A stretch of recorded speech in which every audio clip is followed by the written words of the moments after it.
Rocket बेगरे बढ़िला सुना रूपा दर गोटे दिन में 24 क्यारेट सुना दर 10 ग्राम पिछा 13,910 टंका बढ़ी। आज 24 क्यारेट सुना दर 10 ग्राम को रही 1,67,890 टंका। सेहीपरि 22 क्यारेट सुना दर 10 ग्राम को 12,750 टंका बढ़ी। रेट बढ़िबा पर 1,53,900 टंका पहुंची सुना दर। गतकाली 22 क्यारेट सुना 10 ग्राम को थिला 1,41,150 टंका। रूपा दर किलो पिछा रही 3,100,000 टंका।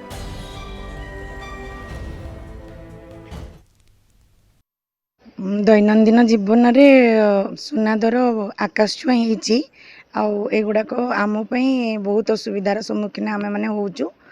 प्रत्येक किछि ना किछि आम मान परिवार रे बाहागर व्रतघर ए सब उद्यापन आम मैंने सुना व्यवहार करि थाउ। तो आम किसी उपहार हिसाब से दवापाई गले कि गोटे सुना दुकान को गला माने आकाश दर जेहेतु आकाश छुआ दर होती तो आम भलिया लोक से गुड़ाक क्रय करें। स्त्री लोक मैंने टिके सज होगापी चाहती। सुना दर जो आकाश छुआ है तो साधारण परिवार रे सुना किणवाटा असंभव हो जाइए। कारण केवल सुना दर नुहे सबू दर ही आकाश छुआ है।